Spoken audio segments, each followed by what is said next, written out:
Ergaa shamarran musliimaa hundaaf viidiyoo kana obboleettii teessan ta musliimaa hundaa fi sheer godhaatiin dabarsaa fi ergaan kun baay'ee tokko isin barbaachisa. Innis maalidha?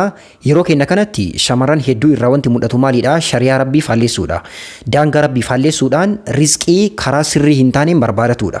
Wanti kun rabbii wal isin dhabsiisa. Akkasuma duniyaa kanatti illee waan fokkataa keessa isin seensisa. Innis maalidha? Shamarran hedduun akka agartan kanatti shaashii isaanii achi seensuudhaan gurra isaanii mul'isu. Gurra kee mul'isuun tokko yaa obboleettii koo mee wallahi atummaan xiinxalli. Bareedumaaf illee iddoo bareedumaatii miti. Gurri kee hagam akka gabaabbatu hagam akka dheeratu xurii hagamii akka of keessaa qabu manaaman kana mul'isuun tokko bareedumaas miti. Lammaffaa rabbii kee subhaanahu wa ta'ala faalleessuudha. Rabbiin akka qaama keessatti tarattu. Akka qaama kee shaffanattu si ajajee jira. Qaama keessatti tarattu shaffanatu dhabuudhaan wanti ati argattu wallahi hin jiru. Wallahi hin jiru. Dhiira si jana januuf yookaan ammoo si lakkafuudhaaf sitti adeemu malee dhiira gaarii sitti adeemu hin argattu.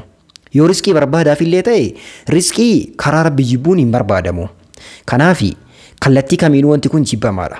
Wallahi ati hin argine malee akkami akka sirraa fokkatu akkami akka sirraa jibbisiisu ati hin agarre. Garuu yoo gurra kee shaffanatte mi'atummaan ofii keeti. Fotoo yeroo gurra kee shaffanattee kaatuu fi yeroo gurra kee banteetiin mul'isteetiin kaatu mee wal bira laali. Abbaa kee mee kamtu narraa bareeda jedhiitiin gaafadhume obboleessa kee akkasii gaafadhume. Wallahi baay'ee sirraa fokkisa. Ati ofirratti hin agarre baay'ee sirraa fokkisa. Mi'atummaa itti ilaali xiinxalli dhiisi. Nabiyyi sallallahu alaihi wasallam yeroo qiyaamaan dhiyaatetti akhira zamana ummata akkamitti dhufa jedhanii nisaa'uun kaasiyaatun caariyaatun dubartii uffattu ta qullaa deemtuu jedhani. Garii shaffanattee garii ammoo ka mul'istuu jechuudha jedhani. Kanaafi paartii garii shaffanaa paartii garii ammoo mul'isuun sirrii miti. Dubartiin akkasii dubartii akkamii jedhan Nabiyyi sallallahu alaihi wasallam jannata seenuu miti hafuura jannata iyyuu hin argattuu jedhani. Yaa Allah obboleettii koo akkasiin ta'in. Wallahi akkasiin ta'in.